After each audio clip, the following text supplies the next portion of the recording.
Hi guys, follow me on Instagram to never ever miss any of my crazy updates.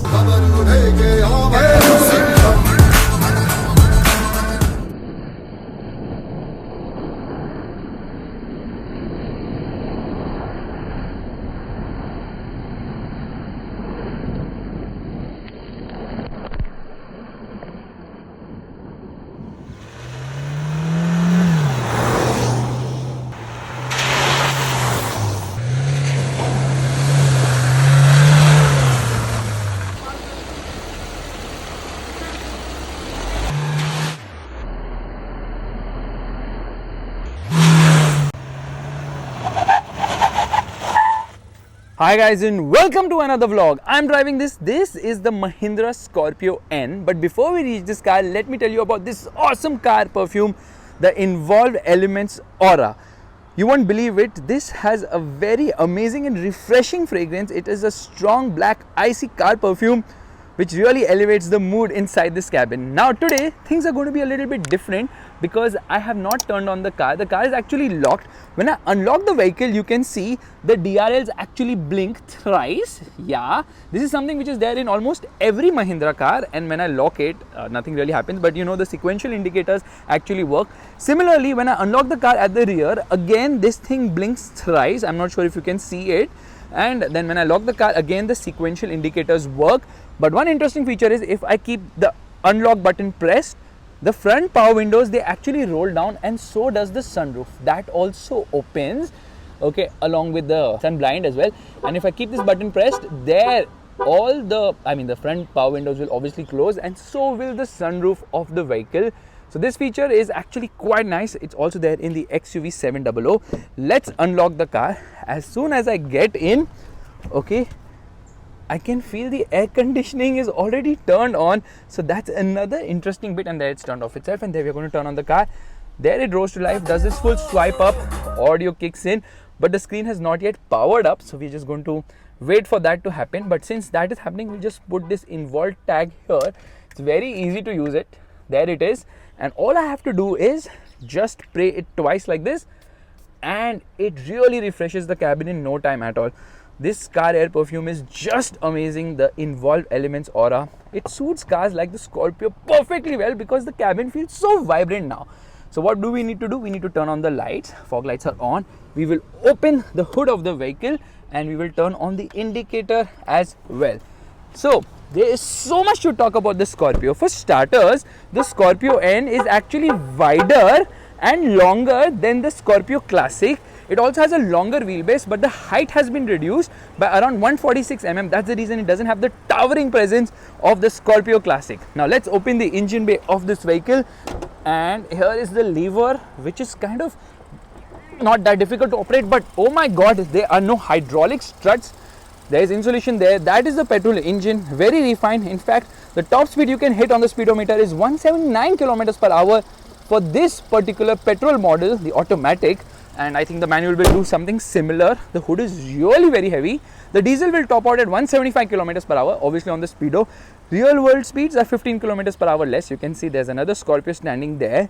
There's the Jeep Meridian, and both of them are being compared by Rachit right now.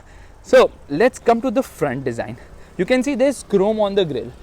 Well, the lower variants have a black finish, and then when you go higher, you get silver finish, and on the top variant, you obviously get the chrome finish. So depending on the variant you opt for, a lot of things change. Now this Sting like LED DRL is standard only on the high variants, obviously, not there on the lower variants. Meanwhile, there's a camera here, okay. You get front parking sensors. I'm trying to find a sensor. So there is a sensor here. There should be sensors somewhere below. Okay, there seem to be only two sensors. There's a camera at the front. I don't really like the new Mahindra logo, but this is the second Mahindra car to come with this logo. And this silver finishing on the skid plate also seems to be specific to the high variant. There you can see the grille, multiple grills. This doesn't have sort of the 7 slat, I feel. Okay, because when you count it, it's like 6. But anyways, that does not matter. The design might remind you of the Brezza or the Sonnet, or the whole profile will remind you of the Toyota Land Cruiser LC300. But when you park this car next to the original Scorpio now, you realize that the design is actually an evolution of the older Scorpio rather than just being a copy of the cars which I just mentioned at the moment.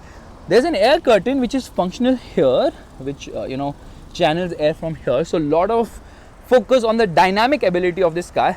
Dual barrel, all LED lights, sequential indicators again on the high variants only, and the lights are quite bright, especially this projector. This is the fog light, of course, and everything is LED. Yeah, everything on this car is LED except at the rear. Things are a bit different. Now, when compared to the Toyota Fortuner, we should not be comparing it, but still I'll tell you, this car is actually wider and taller.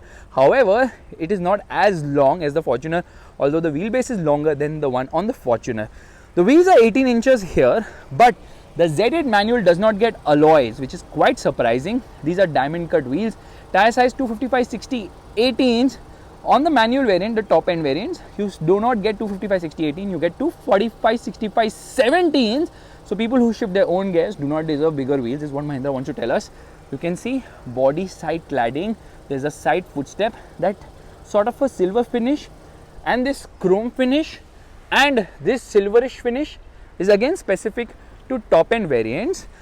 Well, you get rear discs as well, there you can see, and the ground clearance is also increased when compared to the original Scorpio by 7 mm, I think. So 187 mm is the ground clearance of this car, which seems ample enough when you take it off-road, and it is ample enough. Now, why am I showing you this? This is where I think the fuel tank has been placed, which is 57 liters, and this chrome treatment on the door handles, again reserved for higher end variants. These roof rails, also known as sky racks or something of that sort, these are very much functional. They are load bearing and they can take quite a lot of weight. There's a shark fin antenna there. I'm standing on the side footstep because I can very comfortably. This is standard across variants. Okay, yeah, the indicator on the outside rear view mirrors, but there is no camera here, so it gets front and rear cameras. It does not get 360-degree cameras. And you know what, these are dual blade wipers, which again work fantastically well. This is from where the spray actually comes. Fast tag has been placed right there. No ADAS functions on this car. Now, this Scorpio type Sting design, again specific to higher variants. Yeah, so nice attention to detail, but from the side the profile is a bit like the Nuvo Sport. And what is more disappointing is when you come to the rear, you realize that the design will give you the Xylo vibes from certain angles. Okay, yeah, the Xylo vibes from certain angles. It doesn't look that wide at the rear. Now, these tail lights are the vertical tail lights, which the older Scorpio also has and had, whatever, but this is cut, copy, paste. Mahindra might be doing this design since 20 years, but trust me, Volvo has been doing it since a lot longer. The Volvo 850 station wagon has had vertical tail lights since 1991, a time when Mahindra was not even making its own cars. It was just cut, copy, pasting stuff. So yes, we have to give it to Volvo for inventing tail lights and seat belts and a lot of other things which other manufacturers are freely using at the moment. Now, I can call this car as the XC30 because XC20 is the XL6, XC10 is the Ertiga, and XC0 is the Wagoner, and has a lot of Wagoner vibes also, these vertical tail lights. Okay, sequential indicators look really nice. This seems like an all LED thingy going on. Scorpio N, why is it N? Scorpio to the power of N, that is the reason. But you know what, the reverse light uses a bulb, so that seems to be the only bulb, which is kind of disappointing. Here is where the exhaust is of the vehicle, and that is the spare wheel. Now, the spare wheel is not an alloy. In fact, the spare wheel is the 17 incher on all variants except the 4-wheel drive automatic, which actually gets full size spare wheel but does not get alloy. So steel wheels for the spare wheel. There you can see the body on frame platform of the vehicle. Now, you get parking sensors at the rear, 1, 2, 3, 4. There's a reflector, there's a towing hook there, there's some chrome treatment, silver finishing on the skid plate, and that Mahindra logo I still do not like. Alright, here is the reverse parking camera. You get a rear wiper washer, you get a roof spoiler, you get a high mounted stop lamp, and variant name is not written anywhere. However, for 4-wheel drive variants, it says Ford Explorer here. Okay, lights are actually quite nice. Says Adrenox here, which is obviously the infotainment system and connected car tech of this vehicle. Here is where you fill fuel of this vehicle. This is obviously the petrol, but doesn't have any spec sheet or anything of that sort there. Now, this takes some effort to open, but beyond a point now, it will automatically pull itself backwards. And this is also nicely scooped out so that you can keep some stuff, because the boot has no space whatsoever, absolutely none, zero, nil, nada. So I can't keep anything other than Mahindra's car cover here. So let's do one thing, let's recline the seat. Okay, there's this pouch which has something of a strap, I think, which will be useful once I recline the seat. So I just pull it like this, push it, this has reclined. Now to put it all the way behind, I need to pull this thing and push it. It needs a bit of a shove, and there it has gone all the way up. Now where do I mount this? Do I mount it here? No, I think you need to mount it there, but it's just not tall enough to go mount it here, or what? Yeah, if I mount it here, it will not go back. But the problem is now, when you drive the car aggressively and if not secured it like this, I'm not sure if that's the way to secure it, this thing will automatically come behind. So yeah, the boot is big enough with the seat down. In fact, with all the seats down, the boot is around 786 liters. There's some amount of storage space in this pocket as well, where obviously the warning triangle has been put. The jack placement has been done here. You just open this and it tells you how do you actually remove the jack. To put it back into place, here I need to slot it. It feels like I've broken it, but I have not. And there it's back into position. That's kind of nice. Let me check this. Yeah, let's remove this and put the seat back into its place, for which I need to remove the car cover. It's a bit cumbersome to use everything with one hand. Okay, it says seat folding and tumble instructions there. Seat triangle location also it's telling you right there. Okay, let's put it back into place. Yeah, that is done, and you can see space isn't that great. So let's do one thing, let's try and get inside there. Okay, person sitting here can also open the door, but I don't think they're offering side facing seats. Maybe lower variants they may or may not offer the same, but thankfully jump seats are not offered because they're just horrendous. Let's just shut this. Doesn't take that much of an effort to shut. Anyways, let's come to the rear. I love the way that they've done chrome treatment everywhere. I love the fact that they've given a request sensor on the co-passenger seat as well as the boot also. So when you have the key in your pocket, you can open the vehicle. Okay, doors open decently wide. Door pockets are not that big, but yeah, 1 liter bottle can easily fit in there. You get this sort of a silver finishing, piano black finishing, and this is actually hard plastic, but it has been given the coffee brown treatment. This is soft with the double stitching, which is nice. It tells you can only put a bottle, do not put your cell phone. Anyways, this is the 6-seater variant. By the way, 4-wheel drive variants are not offered in 6-seater option. Only 7-seater option you can get 4-wheel drive, and 4-wheel drive is only available with diesel, and there are 25 variants on offer. 5 out of those are only for 4-wheel drive because that's available in various variants. Z6 is not available in petrol. Now to recline the seat, to go behind, very easy, just press this button and there it tumbles very fast indeed. And there you can see the last row seats. It's just going to climb inside. Okay, you get to adjustable headrest, which is a good touch, and there is, okay, look at the quality. This is actually coming out, so quality could be a lot better. And there is, I think, to hold on to put small items as well. You get 2 speakers here, 1 and 2. In fact, there is a speaker placement below here as well, which I will show you because I still have to show you something in the boot.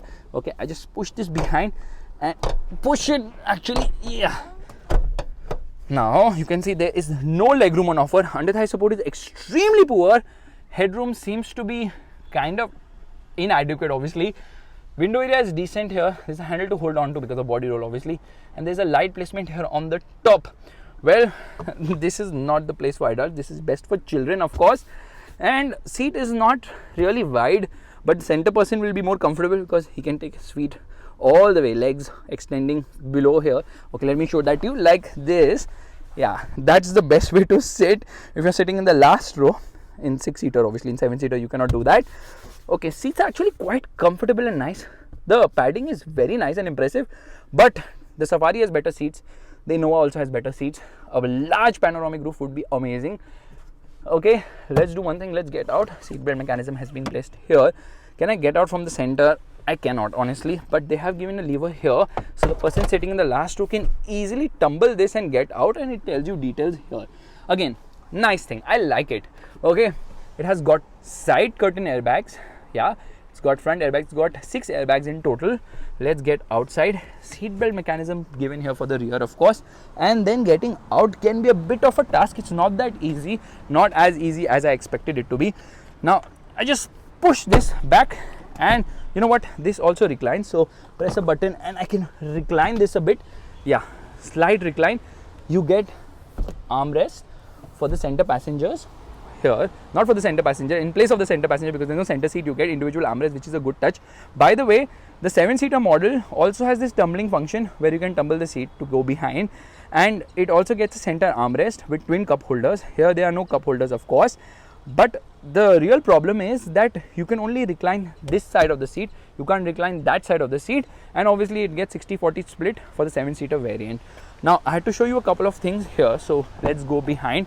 First and foremost, let me pull this and push this up, because yeah, there's a speaker placement here. So 1, 2 and 3, those are 3 speakers.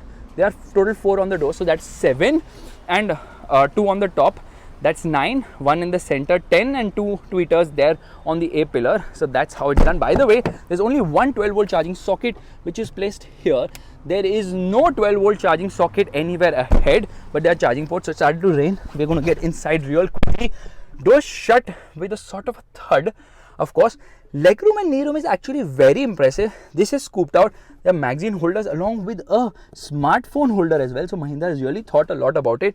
Under thigh support is decent. It is not the best, but it's not bad either. And I'm impressed by the legroom. I'm impressed that headroom is also adequate. They kind of scooped stuff out here. There's a hook here. There's a handle to hold on to as well. No height adjustable seat belts at the front. Okay, and obviously armrest, you can move it according to your own liking. It's a very spacious middle row, of course, but it does not slide, unlike the Safari where the seats obviously slide in the second row. So no sliding function, which is kind of disappointing. Here you obviously get AC vent control, so you can control the blower from here. USB-C charging socket. These are the rear AC vents. That's the only AC vents you get at the rear. There are none on the pillar, of course. There's none on the roof. So last row passengers are going to feel the heat, of course, because there are no AC vents. And yeah, this does not slide ahead at all. But yeah, this good amount of space. Now let's look at the dashboard of this vehicle. Dashboard looks really very nice. Okay, it gets this coffee brown treatment, black and brown treatment, which is very impressive. Let me show you the key of the vehicle. Okay, this is to unlock the car, this is to open the boot of the vehicle, and this is to lock the car. And there is the Mahindra logo. You can just flip it like this, and yeah, that's about it.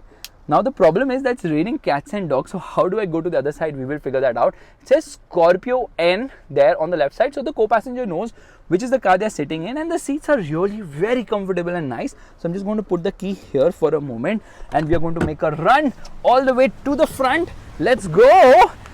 Zap mode activated. Zoo. Here we go inside right now. Okay, everything is a bit wet. Let's do one thing.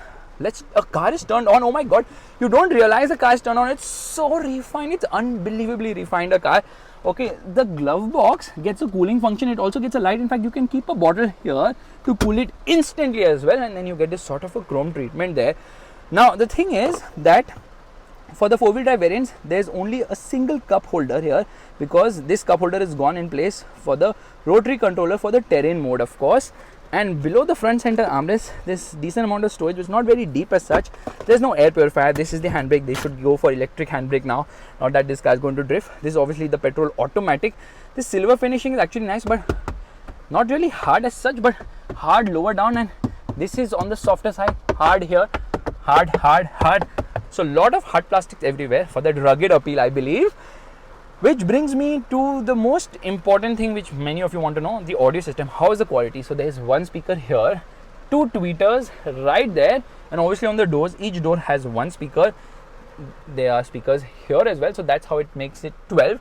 So it's Sony 3D immersive sound system. Let's listen to an audio right away.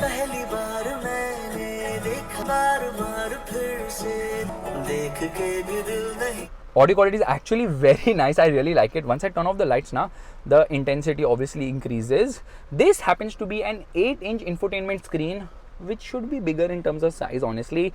And I'll tell you what is a good thing about this screen. Well, it is slick enough to use.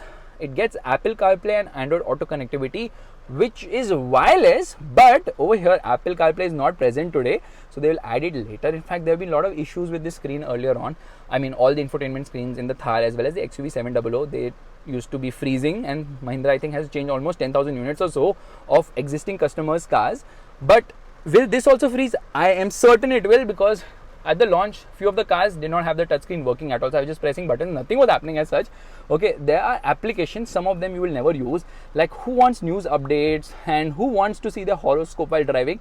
But they have given all these features because it's got 70 plus connected car features. It has got what 3 word navigation. With 3 words you're able to navigate, but only thing is all that is very complex. The words you have to really remember the place you want to go to. And there is something known as My Drive Manager, wherein you can manage the storage, because it has an internal 2 GB storage as well. I love the refinement of the car, it's unbelievable. It has navigation, connected car features obviously work really well. Like with connected car, you can geofence the car, you can do remote engine start and all that, the usual bits which you see with connected car. Maps are also very nice in terms of quality. Let's get out of the screen. So not much to play, but once I get into reverse, this is the reverse parking camera whose quality is actually subpar. It has a driver rear view monitor. The quality of the same is also very laggy, and then you've got multiple views here, so you can change the views and see stuff as per your own liking. And then if you want, you can take a screenshot as well. Yeah, there, screen captured image stored in gallery, but the quality of the screen is very average at best. And then let me do one thing, let me get into front, and then I press this camera button. I can see the front view also of the camera. There I can see front right, front left, and then I can decide how I want to see the views. I can also decide if I want to see guidelines. So yeah, that it also lets me see the guidelines as per my own convenience, because I can like zoom in here, zoom out, and yeah, so that's kind of cool. But only thing is the quality is just like very poor. I don't know why MG and Tata and even Mahindra offer such poor quality cameras on cars which cost more than 20 lakh rupees.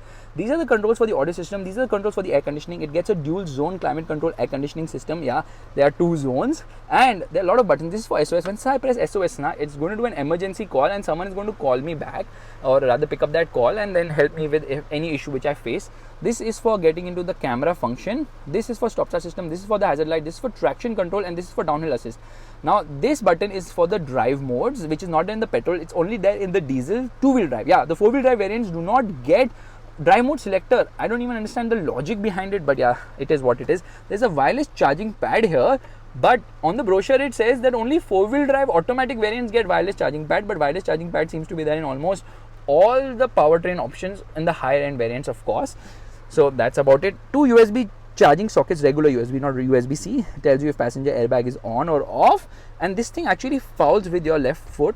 Yeah, left knee actually, the center console, but they have tried to give you some leather treatment, but this is actually hard. It's just color, so everything seems very hard here. There's a proper dead pedal there, and you can see the pedal placement seems fine. There is a button for the parking sensor. So yeah, that is the button for the parking sensor. This is for the headlight leveler. Lot of dummy buttons, so I think a lot of things are going to be added in the future. Steering feels nice to hold, but you know what, the lower variants of the diesel which get the Thar tune of 132 bhp and 300 newton meters, they actually get a hydraulic steering, not electric steering. So this is electric, of course, in this particular variant. These are the controls for the audio system. These are the controls for the cruise control, and this is actually the button to browse through that multi-information display. So this happens to be a 7-inch screen. There you can see the tire pressure monitor, and it tells you the tire temperature as well as the pressure. There is a power and torque meter as well. It shows you how much power and torque you're consuming in real time, and then you can browse through a lot of information. Like this is the vehicle information. Then if you turn on navigation, you can see navigation information. Settings basically for the instrument cluster. It tells you alert history in case there's some issue. It tells you the drive info. Basically there are twin trip meters which tell you the trip data and average speed as well, what is the distance you have covered, and then you can get into the fuel info which tells you what is the distance to empty as well as the average fuel efficiency. Thing 6.5 kilometers per liter right now, which is the norm with petrol cars, of course. And there's a digital speedometer as well which we'll use while driving this vehicle. So yeah, plenty of regular information. In fact, it has got a driver drowsiness monitor also. It tells you if you feel drowsy that okay, take a break. This is the tachometer, this is the speedometer, and you get telltale lights almost everywhere. So the instrument cluster is not that remarkable. It gets automatic headlights, it gets automatic wipers. Let's use the wipers right away. There you can see wipers are fantastic in this car. I'm really impressed by the wipers. Let's do one thing, let's use the rear wiper as well, and then I'm also impressed by the fact that the rear wiper also works super duper awesome. Yeah, it's a very nice way of working, because what happens is that it cleans the windscreen in no time at all. It's such an easy mechanism as well. Let's use some spray on offer. Wipers are very speedy. Okay, look at the speed at which they can operate. There's a sunglass holder here, and there are light placement on the top which is very bright and white, of course. And then obviously this is the button to open the sunroof of the vehicle. There's a handle to hold on to everywhere, but you can walk into the car because of its height, of course. And that's not all. Okay, the horn. It's actually decent, not bad at all. This is the button to turn on the vehicle. You can see the controls for the power windows. This is piano black, but the front to power windows are one touch up and down. These are the controls for the outside rear view mirror adjustment, and obviously from inside you can open and close the outside rear view mirrors as well. Okay, and when you unlock the car, the mirrors obviously open. This is to lock or unlock the vehicle. This is for the child lock function, and the steering wheel is adjustable only for height, not for reach. Okay, they have given that sort of chrome treatment around the engine start button, and look at those wipers, they work really well. Here you do not get a mirror, which is very disappointing. You get a toll receipt holder. Here you get a mirror with a light on the top which auto activates, which is nice. Sunglass holder is there, but it's so disappointing that this car does not get an auto dimming inside rear view mirror. This is manual, which is not only surprising, it's shocking. They could have given this car auto dimming mirror along with ventilated seats as well. I'm not being greedy, I'm just being practical. The air conditioning is an absolute chiller, and parking sensors show you the display here on the instrument cluster also, which is kind of nice, and then it obviously makes this sound when it detects something. Yeah, there you can see that. It's showing you exactly what is the distance behind in terms of centimeters, which is kind of cool. Steering is super duper light. By the way, some quality issues here and there. Obviously this could be better concealed and then it comes out, so that's not the best way of doing it. Let's get into park at the moment. And you know what, the door pockets are actually decent size. You can see door pocket is actually decent size, like quite big, but no umbrella holder has been given in this car. So let's just shut this for a moment. Now the thing is, it has got Alexa compatibility. There, open sunroof. Okay. Yeah, there you see, with voice commands you can open the sunroof and you can do a lot of other things because Alexa gives you that voice command compatibility. Whenever I say Alexa na, she wakes up and she tries to talk to me, although I'm not really interested to talk to her at the moment. Anyways, you get anti-pinch functions on the seat there, rather on the window there. It touches, pinches and comes back. So some amount of attention to detail here and there, which is very impressive by Mahindra. The thing is, when you turn off the car, it tells you a goodbye. Yeah, it actually tells you a goodbye there. So yeah, the font could be better, to be honest. And then you have easy access to all the apps. You just browse through like this and there you can get into all the apps, which also has a document holder, download manager, camera, gallery. You can save stuff. So a lot of stuff there, and you get this Scorpio specific mats with brown treatment on them. That's actually not true because I have actually ruined the mats and the carpet right now because of off-roading. I forgot to show you that the driver actually gets a 6-way power adjust seat. Yeah, that is 6-way power adjust along with lumbar adjustment as well. The instrument cluster actually shows you exactly which door is open, and here finally you can see the switches properly because it stopped raining. Tire information has been given right there. In fact, information about the vehicle has been given there. Doesn't get puddle lamps, doesn't get cornering fog lights, none of that is present. Now this thing obviously reclines, but it does not tumble like that seat. So you can't get in from here, and you obviously gets isofix. Okay, till the time I don't move this seat ahead, this thing will not come back up, but it gets isofix child seat mounts as well, which is something which is basic. There's some space you have below the seat, of course, to put in luggage, I believe, but come on, the seats should have at least moved. Scratchy plastic everywhere. It also gets a delayed wiper swipe feature. By the way, when you unlock the car, only the driver door unlocks, and then you have to press it again to unlock all the doors. And right now, if I pull the handbrake up and then I try to move ahead, careful, your handbrake is engaged. yes, voice commands are there in this car. If I keep the door open, again, it tells me door is open. So all those small features have been added to make sure that, you know, there's attention to detail in this vehicle. All right, we're all set to go. You can see that graphic on the instrument cluster as well as the infotainment system. Let's turn on the car, and it does this full swipe up thingy as well. First and foremost, we're going to turn off the air conditioning. This thing is taking some time to load. Okay, I can check the tire direction here, which is nice. Handbrake down, we get it into the best driving mode, which is zoom. There we are. Traction control off. Stop start system off. Turn on the screen. What are you doing, dude? Camera system on. Yeah, into first gear, and then let's turn on the wipers as well because you will need it. It's raining quite a lot. Okay, it's on auto wiper right now, and then you can see when driving at slower speeds, it's very smooth and refined. You can't hear the diesel engine, so that refinement level is actually quite nice, which is impressive, and it's gathering pace at a very good momentum as well. So here into second gear, very fast, that is. Hazard light on, into first gear, and now we are going to rev the motor. Revs till 3000 RPM. Hazard light off and off we go.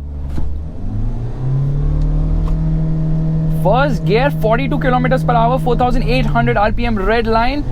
Into second gear will take you to 75 kilometers per hour, again 4800 RPM red line.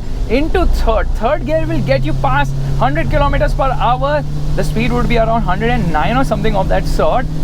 Yeah, 108 kilometers per hour, 9 actually. Into fourth, and then fourth will obviously take you to around 140 or something of that sort. Fifth will take you to around 160. So here I am in fifth gear right away. Let me tell you, think about the old Scorpio. Whatever you have in mind, tear it apart and throw it away, because this car is completely different. It's unbelievable how different this is to drive. It's very smooth, it's very refined, and the engine can be heard here because the diesel is obviously vocal. It's not the most refined, the engine, but everything else is so refined. The suspension, the steering, everything is unbelievably smooth and refined here. So here we get into 6th gear already. Let's see what speed it does at 100 km per hour on the tachometer. It's doing slightly more than 2000 RPM, 2100 RPM to be precise.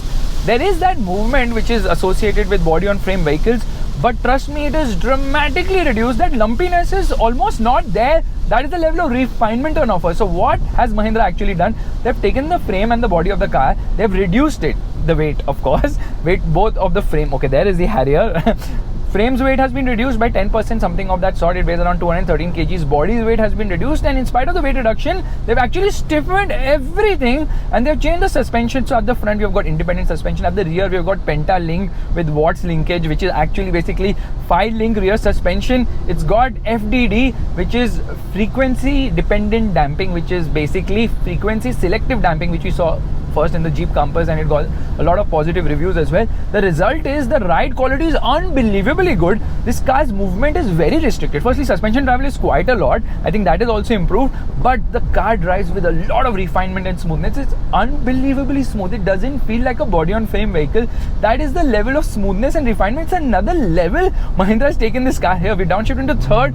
Yeah, the engine becomes very vocal, so there's some amount of lag lower down, and then around 2000 RPM the turbo kicks in and gives you a small kick in the pants wheel, and then again everything becomes linear because of BS6. You know, everything is linear, super smooth and linear performance. Mid-range is the best. Top end is lacking completely, because see, here I get into the top end, past 3500 RPM engine is dead. Pulling it past 4000 RPM is the most pointless thing you can do, because it doesn't have any grunt. And here around me is the same family of cars, because this is the XC25, that is the XC10. So a lot of XC models around. So crazy love for Volvos, huh? We have in India. There we see right in front with dual exhaust. Wow, oh my god, there's an XT10 cab there as well. Whoa. Anyways, I have a lot to talk about the engine. First and foremost, this is the same engine as the Mahindra XUV 700 and the Mahindra Thar, but the tune is different. The tune is right between the Thar and the XUV 700. But there is one variant, or rather two, which have the same tune as the Thar. So basically there is Z2, Z4, Z6, Z8, Z8L luxury, I believe. Okay, these are the 5 variants on offer. Plus you've got manual, you've got automatic, you've got 4-wheel drive as well. Now the Z2 and the Z4 manual come in the Thar state of tune, which is 132 horsepower. Thar has 130, I think, and 300 Newton meters of torque. So lower state of tune for the lower variant, but the Z4 automatic and 4-wheel drive have the same level of performance as this one, which is not really, because the automatic actually gets more torque. So this car's 2.2 liter 4-cylinder turbocharged diesel engine is actually producing 175 horsepower and 370 Newton meters of torque in the manual. In the automatic, that is 400 Newton meters of torque. When compared to the XUV, this is down by 7 horsepower and also 50 Newton meters, because the XUV's manual produces 420 Newton meters of torque and the automatic produces 450 Newton meters of torque. May want to make a quick overtake, no problem at all. There, the motor will give you very refined performance. Performance is super duper refined and smooth. It's very nice. In fact, trust me on this, this car does not feel hairy at all at high speeds. It stays glued to the road. The horn is different, it's not that great. In fact, a lot of things in this car are, say, middle ground, average at best. Like say the clutch, it's not very light, it's not heavy, but it's on the lighter side. Okay, and it is not having too much of a play either. So it's very smooth a clutch, and the gearbox is also smooth shifting. Slight notchy feel between some of the gears, but for the most part it's a smooth gearbox, and overall performance is also nice. You get a good view of what's around, big mirrors, Ergonomically speaking, it's good. The only problem is that the gear lever is a bit too far on the left side, so you have to stretch. If you have Kanun ke haath, you have no problem. But yeah, even though I do have Kanun ke haath, I do have some amount of problem managing those shifts. Where into third gear is very useful in this car. 0 to 100 kilometers per hour should take somewhere around 11 seconds, which is quick enough, and the car doesn't feel nervous at those speeds, which is unbelievable. The ride is super duper awesome. In fact, you won't believe it, sometimes you don't even feel this is body on frame, because they have kind of made the ride so smooth, so refined, so well done. Now, there are 3 drive modes on offer: zip, zap and zoom. Okay, brakes are also quite nice. There's that nose dive under heavy braking, but braking is good. So I was telling you about the drive modes. In zip mode, the power is actually reduced to 138 horsepower, but in zap and zoom mode, the power is the same, which is 175 horsepower. Only thing is the weights delivered is kind of different. So obviously it's more aggressive when you're driving the car in zap mode, which we are right now, and then you can feel the difference between all the 3 drive modes. It's not very dramatic between zap and zoom, but definitely dramatic between zip and zap or zoom, because obviously power reduces considerably to 138 horsepower. Now it does weigh quite a bit, but somehow you don't feel the weight of the car, because it kind of feels light. It does feel quite light as such, this car. Very easy to maneuver. The steering is direct enough. In fact, the lower variant, the Z2, does not get an electric power steering, which is kind of weird, because they say electric power steering only for the petrol and the Z2 variant, and in Z4 now they are saying that it gets EPS, okay, electric power steering. It has a nice steering rack, which is like, the steering is actually you notice, right? Quite a bit of body roll, but compared to the original Scorpio, the body roll is much lesser. In fact, I would say that the car is better in every regard when compared to the regular Scorpio, because performance is better, ride is better, handling is better, steering feel is better, everything is better. The only thing is the feel is lacking. The original Scorpio now had a lot of turbo lag, so when you used to get to the meat of the power band now, it used to give you the kick in the pants feel. This car does not do that. No, it does not do that. And you know what?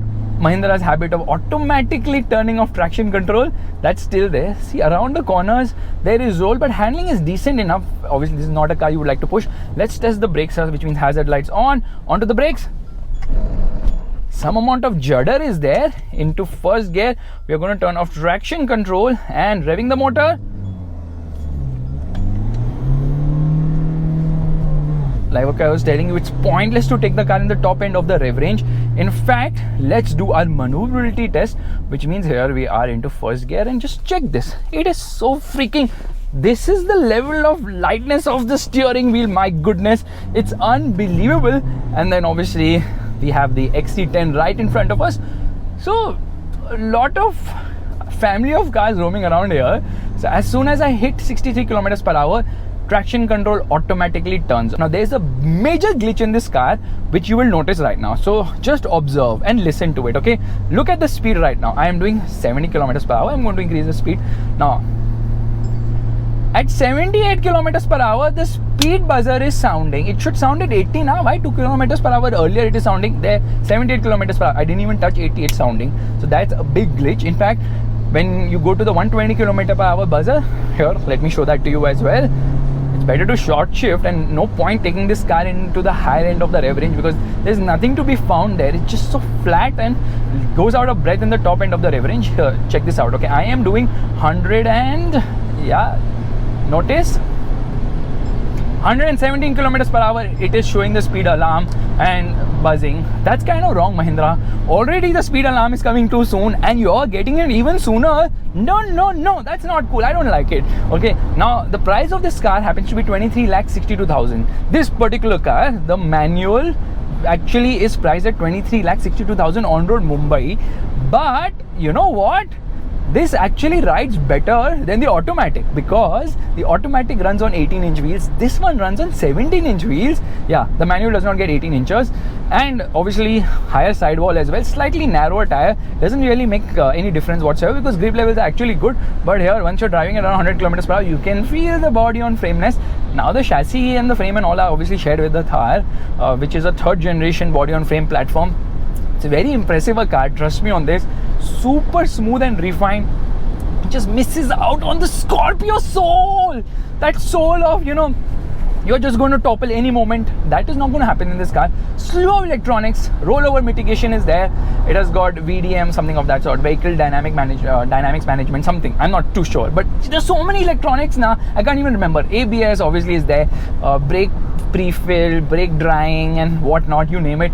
All of that is there, but it doesn't have the soul of that car. Yes, the OG Scorpio, which is taller.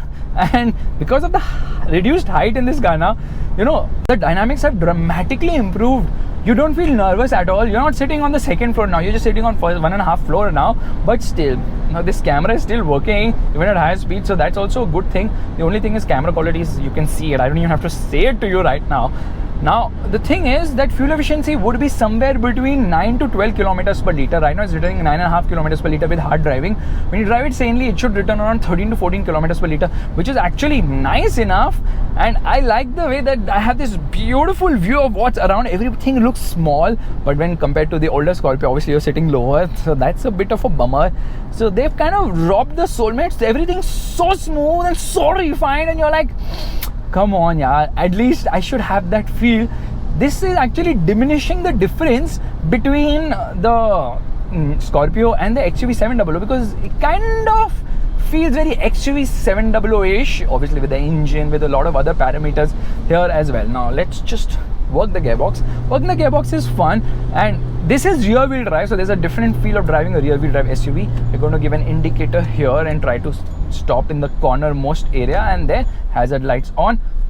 You don't even, okay, listen to this, okay, the vibrations which you can feel, but overall noise, vibration, harshness is dramatically contained. All right, into first gear, revving the motor, traction control off, hazard light off.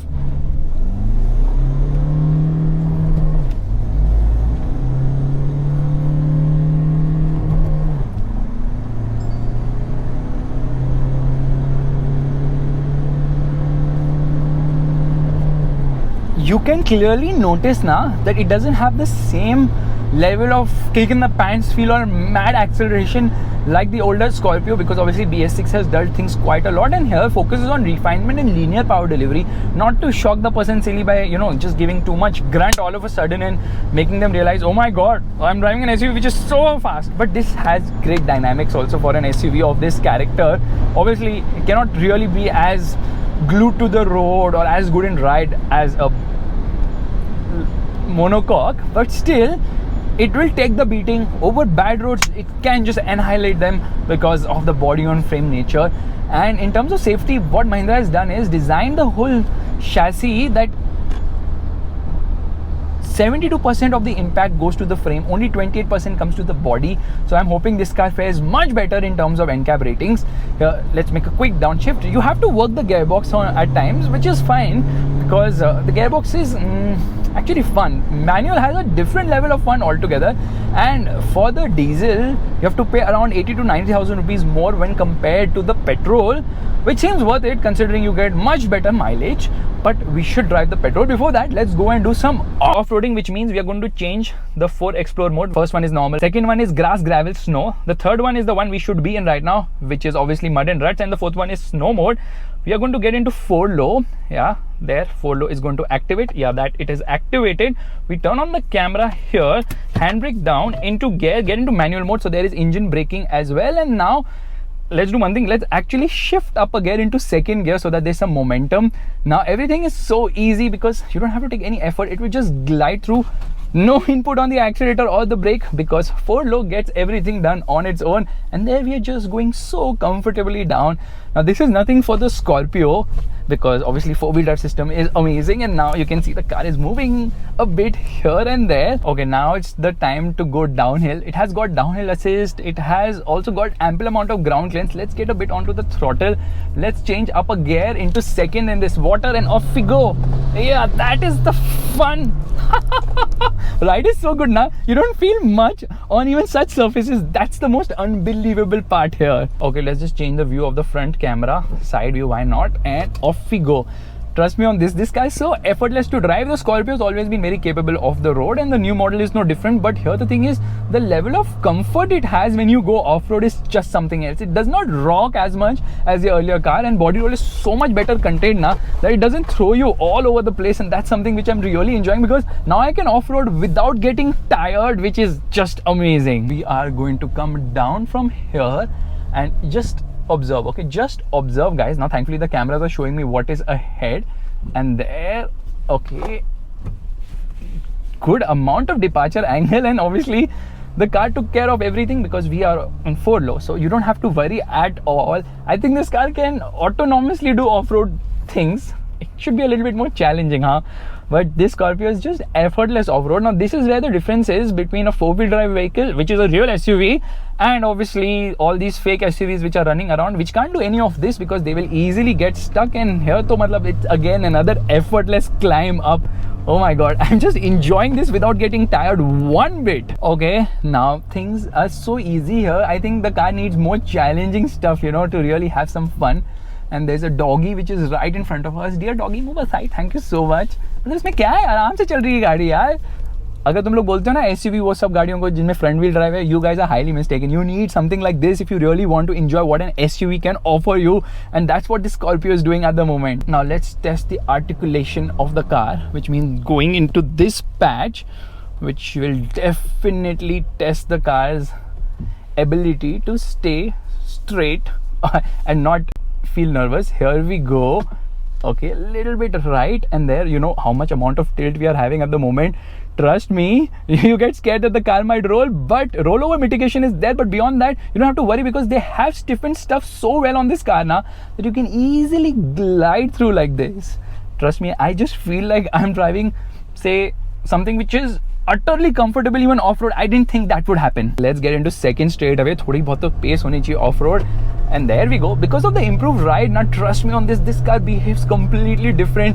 You just feel so much more comfortable now. Yeah, it has that body on frame lumpiness when you hit a big bad bump, and then you can feel that as well. Next up is this small decline, which shouldn't be a problem for the Scorpio N.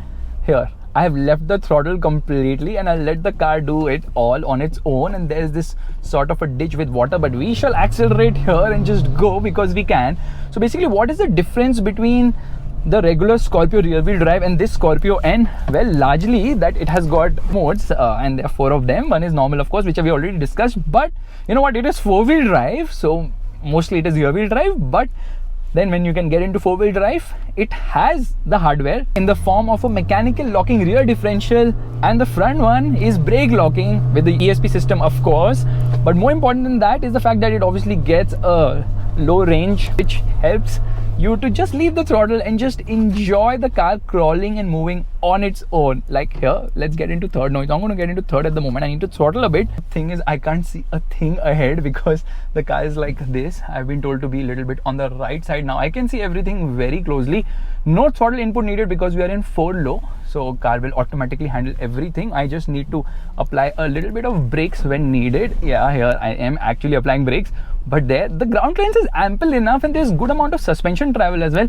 Honestly, all this seems pointless for the Scorpio N because it is just so freaking effortless. It just glides through. Then I realized first gear में क्यों रखना, second में डालते थोड़ा आगे भगाते हैं गाड़ी. अरे ये हुआ ना मजेदार. This all track is kind of made for the Scorpio N, but I'm sure this car can do way better. So let's go by putting it into second gear, increase the pace, and then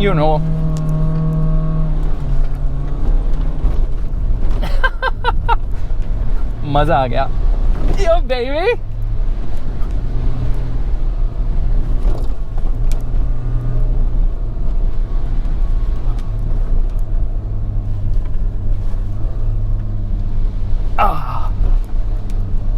I've driven the old Scorpio off-road. Trust me, it's very capable, but you can feel a lot inside when the car is going haywire all over the place.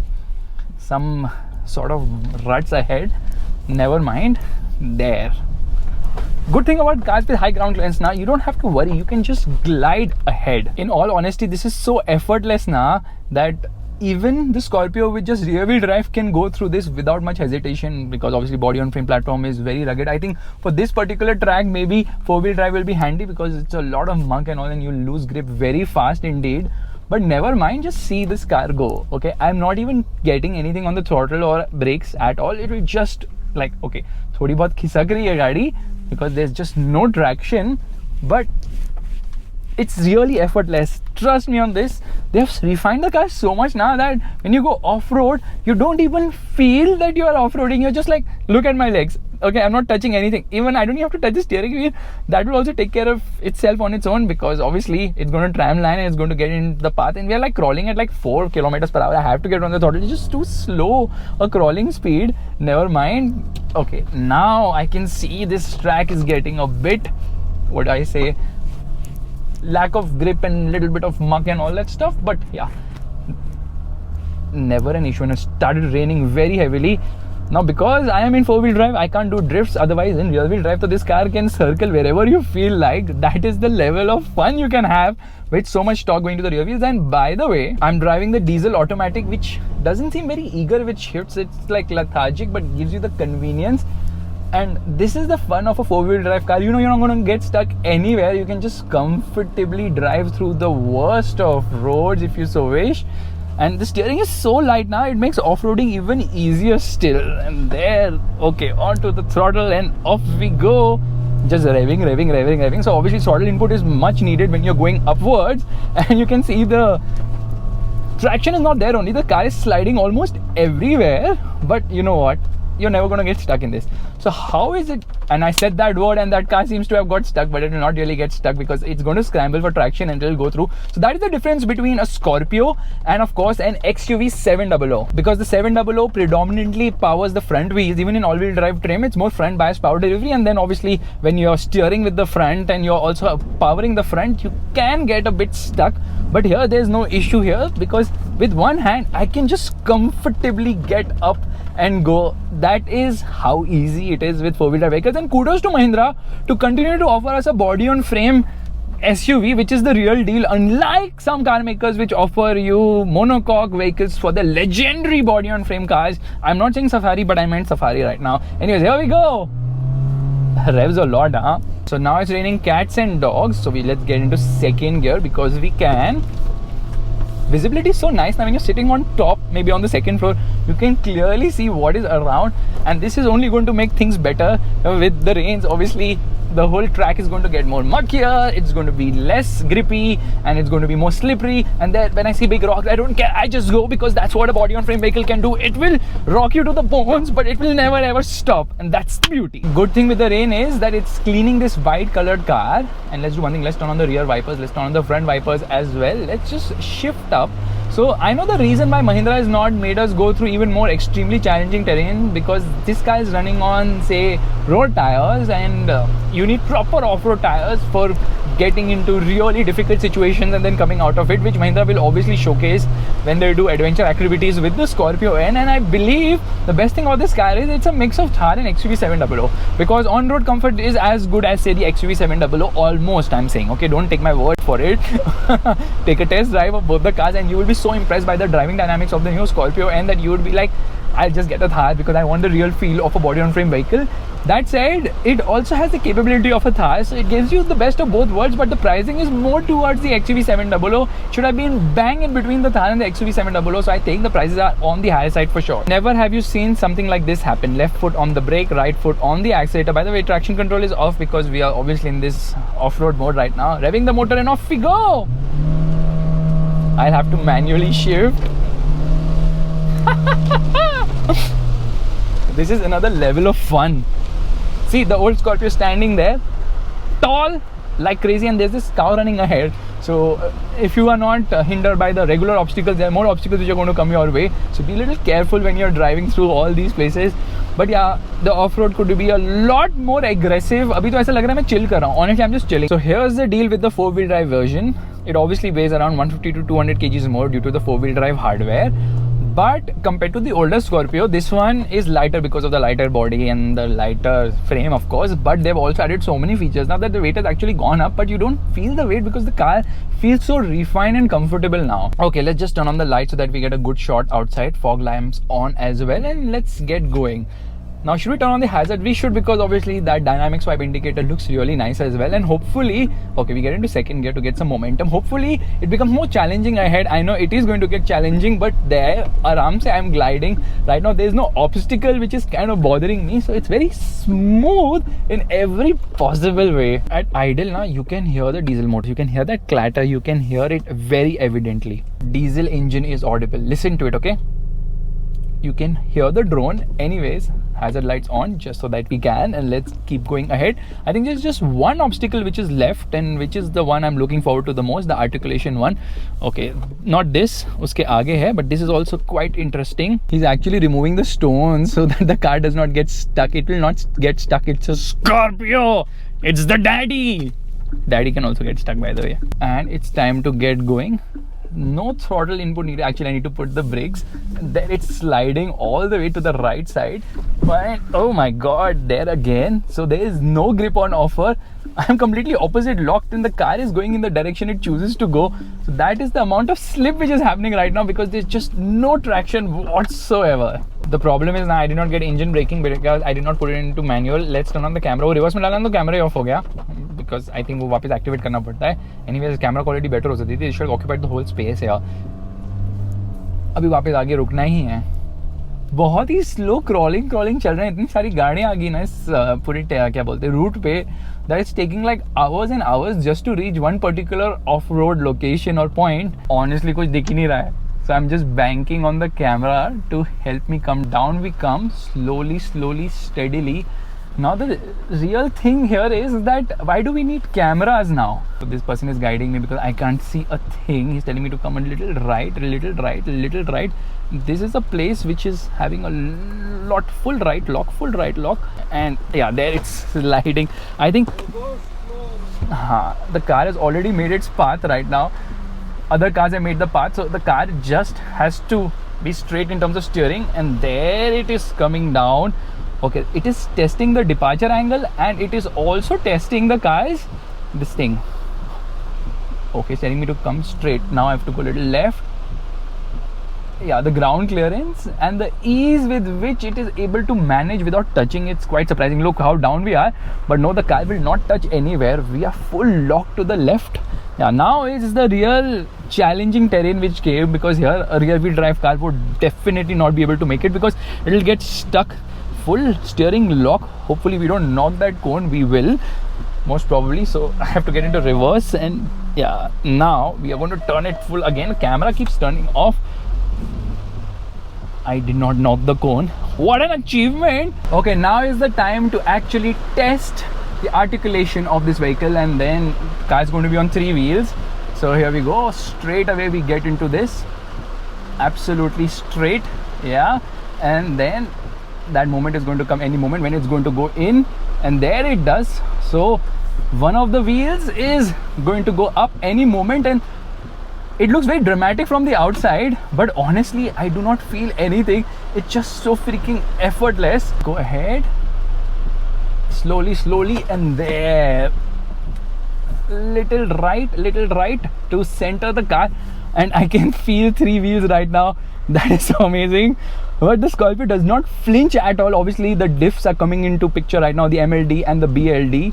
Okay, the brake locking diff as well as the mechanical locking differential. Little bit of throttle, yeah, and here, okay, we have to go a little left. A spotter is so important. I almost toppled myself, and yeah, on the right side, and there we go. Oh my god, that was so fun. Okay, let's do one thing. Let's get into manual. Let's get into second gear and up the pace. We have to climb upwards, of course. Okay, into third gear. Little bit momentum, not really needed, but I can still do that and go fast enough as I wish. So guys, off-roading is done right now, and it's time to shift to the petrol. But before that, थोड़ा बहुत इधर भी भगा ही लेते हैं, because why not? Yo baby, oh my goodness, look at the water. Okay, water splash time. यहाँ से कहाँ जाना है, लेफ्ट या राइट भाई? left jana, I think. Alright, we will be stuck. So much water which gathers here now. You can just have fun splashing it the way you like. And I think chalo, let's go, which means turning off the air conditioning, handbrake down, into drive we get into manual. There are no drive modes in the petrol, unfortunately. We turn on the camera as well. We turn off traction control, left foot on the brake, right foot on the accelerator, revving the motor. Yeah, rev still slightly under 2000 RPM and off we go.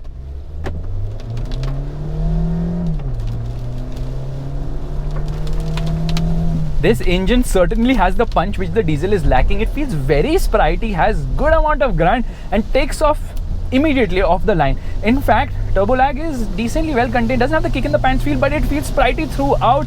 Power delivery is very linear, and obviously traction control automatically turns on at around 65 kilometers per hour. As you can see, performance is very likable. The car doesn't feel sluggish, you don't feel the weight, and it just pulls strongly. Now this is a 2-liter 4-cylinder petrol engine, which is obviously turbocharged, has direct injection. You know why? Because this is the M Stallion motor, which also powers the XUV 700, and here power and torque is similar actually, because it produces 200 horsepower and the torque output is 370 Newton meters in the manual or 380 Newton meters in the automatic. I don't know why Mahindra is offering more torque in the automatic variants, but yay, no one's saying no to that. As you can see, engine is very refined lower down but gets a little sporty in the higher end of the rev range. The only disappointing part is this engine does not redline at a higher RPM. It redlines like a diesel only, so बहुत जल्दी redline आ जाती है. This is a little bit of a disappointment. Again, speed alarm is coming much before 80 kilometers per hour. 76 kilometers I saw right now. So yeah, they have kind of messed up with the speed alarm, which is already something which is messed up, and then now it's coming even earlier is further messed up here. Some water splashy. Yeah, who will mind that? Anyways, onto the throttle, the response is immediate. This car feels so much faster. This dude wants to cross. I'm not sure where he wants to go, but anyways, we shall manage. Steering is so light, easy to twirl. Brakes are also better than the diesel somehow. Maybe you are carrying slightly lesser weight as well, but when compared to the XUV 700, this is a heavier car, so it doesn't feel as fast as an XUV 700, primarily because it weighs slightly more. And then, not to forget, this is rear wheel drive, so when compared to front wheel drive, rear wheel drive has slightly more power loss from the crank to the wheels, and that's the reason why it doesn't feel as quick as an XUV. Plus the added weight, obviously that can be felt here too, but because of the weight, the mileage will be worst. So if you drive it very hard and aggressively, and 0 to 100 kilometers per hour takes around 10 and a half seconds, which is quick enough. So it's around half a second slower than say the XUV 700. But the problem is that nobody really cares about acceleration timings. The problem is with this gearbox. This 6-speed automatic gearbox is convenient, it's smooth, it's refined, all that I will give it to it, but it's just not very quick with shifts. It's kind of lethargic in that regard, and there are no paddle shifters on offer, which is again a miss. Here I'm downshifting. Right now in manual mode, it will not hold on to a gear, so it doesn't give you complete manual control of things. And trust me, for a bit I'm thinking I'm driving the XUV 700. Such is the dynamic improvement in the Scorpio. It's amazing. The way this car corners is so nice, but red lines are just 5000 RPM, which is a bit too soon. Red line actually comes in at 5500 RPM as per the tachometer, but somehow the red line is coming much earlier than that, so it doesn't really let you hold on to a gear also. So yeah, this engine doesn't like high end of the rev range. Mid range is really very sweet and juicy, pulls really strongly. Top speed is around 195 kilometers per hour, and trust me, the new chassis and everything make sure that this car remains glued to the road at high speed. So that's again a very good thing about this car. The horn, okay, and they're the cousin of this car, because you know the reference, right? And this car also competes with that car. Yeah, and what a splashy time. Here we go. Oh my goodness, that's like crazy amount of water. So even though it's raining like cats and dogs and monkeys and rabbits, there is no loss of traction. Such is the level of grip. Now obviously this one does not ride as good as the diesel, in spite of the fact that the diesel is slightly stiffer setup. Actually nothing to do with diesel or petrol, it's simply to do with manual and automatic, because this is running on 18-inch wheels, slightly lower profile tire. So yeah, the ride suffers very teeny meeny. You don't really realize. The handling is actually quite nice. I love the way this Scorpio is to drive. It is not having the traditional, you know, body roll feel of a Scorpio, so that body roll is quite reduced, but still it's there. If you try to corner hard, that body roll will obviously kick in, but for the most part this car is absolutely amazing in the way the dynamics have been set up. Mahindra has done a fantabulous job in that regard. I love the way the steering is also good enough, like it gives you feedback, it doesn't feel loose at all, and it doesn't, what do I say, kya bolte hain usko? Yeah, you don't lose confidence while pushing this car around a corner. There is body roll, but everything is under control somehow, and that is the beauty of the updated Scorpio, because they've really worked on the dynamics, they've really worked on the frame, on the suspension, and all that is paying huge dividends. This engine is also beautifully refined. I love it. Let's do one thing. Let's turn off traction control. Here we come to a halt. Brakes are fine. They're actually quite good. Only that nosedive is there under heavy braking. Traction control off.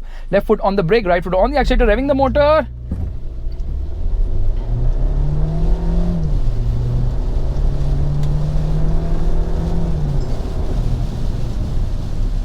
It is quick off the line. The only thing is the petrol drinks quite a lot of fuel. So in the real world, you will get somewhere between 5 to 7 kilometers per liter if you drive it aggressively and in the city. But out on the highway, you can stretch it to 10 kilometers per liter. But getting double digits with this engine is a little difficult. So mostly you are going to get single digit numbers, and turbo works this way. The more you push this engine, the more it's going to reward you with performance, because that's how turbo works. It feeds in more air, more fuel, and then you get better performance, but at the cost of fuel efficiency. So when you drive it sedately, that's the best way to actually, drive this car. Look at this, okay? Look at the cornering ability. Could you ever do this in a Scorpio without toppling? I'm afraid not, but now you can, because the Scorpio is really stinged. I just wish the paddle shifters were there. I just wish the manual control of gears was also there. Here, I just put it into regular drive mode, and drive modes are also not there in this car, although the diesel has it both for the manual as well as the automatic. So that's a good thing. Now let's compare this car to the older Scorpio, which is still on sale for multiple reasons. I think 3 reasons primarily. The Scorpio Classic is what it's going to be named as, and might get a facelift as well. It's priced between 16 lakhs to 22 lakhs. Does not get an automatic, does not get a petrol engine option either. And I think 4-wheel drive is also gone. But 16 to 22 lakhs might seem expensive, but they have intentionally kept the Scorpio Classic on sale for multiple reasons. First and foremost, with the Scorpio Classic still on sale, they can price and position this on a higher level, which they have done, and I'll come to the pricing because I think it's a little bit on the high side. Then the second reason is they have a car in that segment as well, 16 to 22 lakhs for people to buy. And thirdly, if the Scorpio Classic is not on sale, then one person will stop making movies completely, which is Rohit Shetty. He really needs the Scorpio to blow them up in his movie, so that's the reason Mahindra could not discontinue it. Otherwise they were like, okay fine, let's do one thing, let's bring the new model and forget about the old one. No. Which brings me to the price of this car. So basically, there is where I think Mahindra has been a little bit more optimistic. Okay, we are through in a bit amount of fog. Cornering is so much improved. No longer people are going to sit behind and vomit in this car. So that's a very big relief as such. And yeah, it doesn't feel nervous. It doesn't feel like a Scorpio. It doesn't feel like a body on frame SUV, which is both a good and bad thing. Good because it has sorted dynamics. Bad because people are buying the Scorpio for that body on frame, ladder frame feel, which is lacking. Which brings me to the question or the doubt: if I'm getting such a car, I might as well just get the XUV 700. Now that's a food for thought. You know why? Because the XUV 700 is definitely better in terms of ride, better in terms of handling, better in terms of performance. The diesel has more power and obviously lesser body roll because it's a monocoque, more efficient, better performance. And for the additional 2 lakhs you pay for the XUV 700, yeah, the top end XUV 700 now costs rupees 30 lakhs on road Mumbai for the all-wheel drive diesel automatic. But that's what I'm telling you. For that additional money you pay, you get amazing infotainment system, more features, a full big fat panoramic roof, which they call as the sky roof, and that's not it. You also get ADAS functions. So I think it's better to pay for that additional money for the XUV 700 and forget the Scorpio. That doesn't sound right now. So we come to a halt here right now. Left foot on the brake, right foot on the accelerator, traction control off, revving the motor, hazard lights off, and off we go.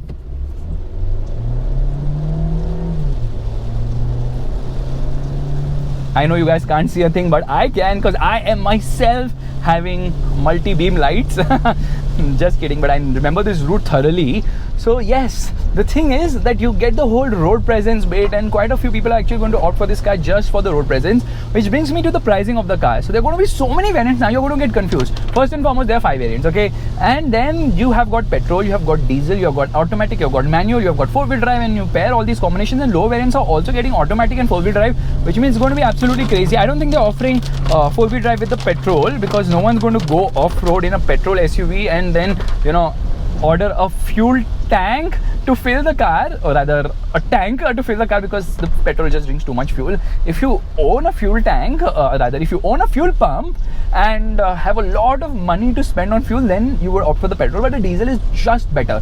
So the range starts at 14.83 lakhs on road Mumbai for the base variant, which happens to be the Z2 petrol, which still gets the full 200 horsepower treatment, and it goes all the way. The prices are not announced, but I'm telling you the price is going to be almost 28 lakhs for the top end diesel automatic 4-wheel drive. That's quite a lot of money, huh? But then there's no competition there because the Safari is now monocoque. So that's the reason I was comparing with the XUV 700, because that's the benchmark in the segment. So why should I compare it with the Safari? Let me compare it with the benchmark, which happens to be the XUV 700. Now Mahindra needs to do something about the waiting period, because the waiting period is absolutely crazy. No one's going to wait for 2 years, but thankfully they put a new line which can, give an output of around 6,000 units a month, which is good enough, and that's a new line completely, so that's not going to intervene with the production of the Thar or with the production of the XUV 700 either. So that's something which should help, but honestly that waiting period really needs to be addressed by Mahindra, because I know Tata Motors, it's not going to take them long to come up with something which is really very compelling, maybe an update to the Safari or the Harrier, which will rob away buyers from the XUV 700. I know it's going to take time, but trust me, Tata Motors is not sitting idle. They're working on something for sure. Now you can see that I'm so much more comfortable driving this car when compared to, say, the old Scorpio. You've seen my old Scorpio review where I actually made it on the Budh International Circuit. I was scared like crazy because the roll is like insane.